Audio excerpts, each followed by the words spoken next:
Hey guys, welcome back to Nondual Therapy. In this video, I'm going to be going over the 5-MeO DMT checklist.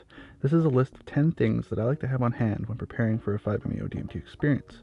Having these things on hand aren't going to enhance the experience at all, but they are going to give peace of mind and are there to help prepare for the experience as well, just in case an intervention is needed. Stick around to the end for a bonus item as well. Now, first and foremost, I do not promote the use of illegal substances. This video has been made for educational and harm reduction purposes. Okay, first item on the list. Obviously, you're going to need some DMT. Now, you can wait for DMT to find you, as many people claim that that is the way to do it, but who knows how long that's going to take. Now, I've heard of people being able to extract their own DMT. 5-MeO DMT, however, is a little bit more lenient around the world, as it's legal in Canada and Mexico. Always make sure it is legal to possess DMT if you are looking to procure these substances. Item number 2, testing your product is always a good idea. Having a test kit gives you peace of mind when going into a psychedelic experience.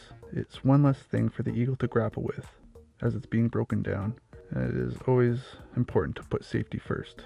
Invest in yourself and get a test kit. Number 3, trip sitter. Having a trip sitter with you is important and highly recommended, especially for the first few times working with the molecule.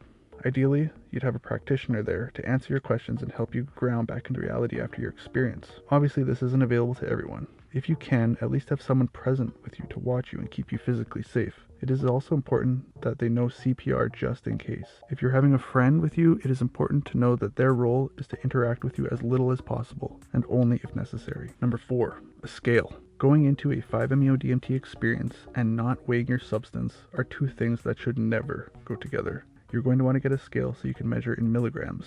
With these substances, especially with 5-MeO DMT, a few grains of the molecule can provide a completely different experience, and it's not always the one that you're looking for. Always weigh your dose.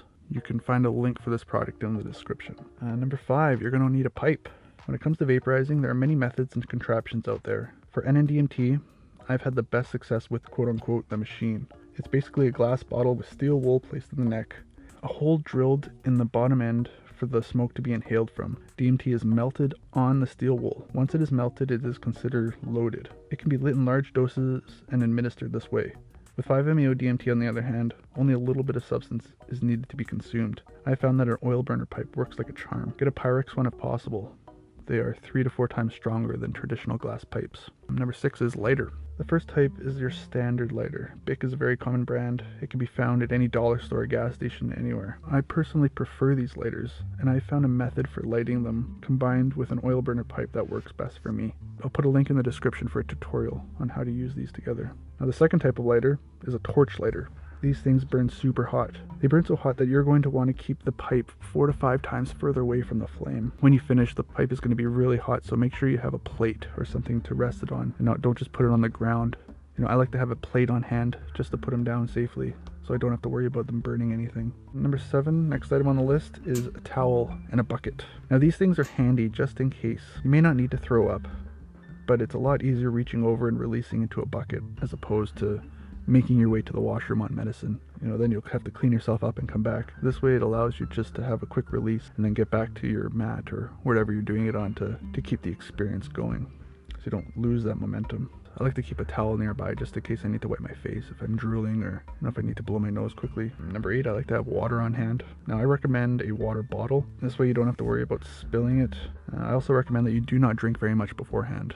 If you guzzle down a whole bunch of water, there's a good chance that it's going to come right back up. Within the experience, I find that I rarely ever need to actually drink water. The only time is if I actually burn the material and it's really harsh on my throat, I'll need to have a sip of water. But other than that, I like to just have it there for when I'm finished my session. It's usually the first thing I go for when I'm finished. Okay, number 9, the area or space. I like having an open space. Now, having an open space to your experience is very important. You don't know if you're going to get up and walk around. You don't know if you're going to roll around or flop around, or if you're just going to fall back into a heap. It's important to not be working with these substances around anything sharp and hard like coffee tables or bed frames. This leads me to my next point, number 10, a mat. Having something comfortable to lay down on, preferably something that gives you space or freedom to move in a bilateral symmetrical position. I like to use these big gym mats that I found on Craigslist. A yoga mat could work, or even a bed if you have access to one. I also find being closer to the ground is beneficial. You're not having to hop off a tall bed. If you're on a mat that's really low to the ground and you happen to roll off that mat, it's no big deal. And for the bonus item, question I see all the time is, how do I store my DMT? storing DMT in the freezer is recommended. I also recommend that people keep their DMT in amber glass vials. The smaller the vial, the better. They're kind of like essential oil vials. I found some on AliExpress that I like to use. Put a link in the description. But basically, the amber prevents light from degrading the molecule. Keeping it in the freezer helps prevent the molecule aging, and the smaller the container, the better. Just prevents air from degrading the molecule. It's also important to clearly label your containers. Now, if you implement these 3 things, there's no reason that your DMT shouldn't last you for a long time, many years. So there you have it. If you're looking to have this experience, having these things on hand will only help you. Thanks for watching. Hit that subscribe button for more psychedelic related content. Thumbs up if you liked the video, and I'll see you in the next one.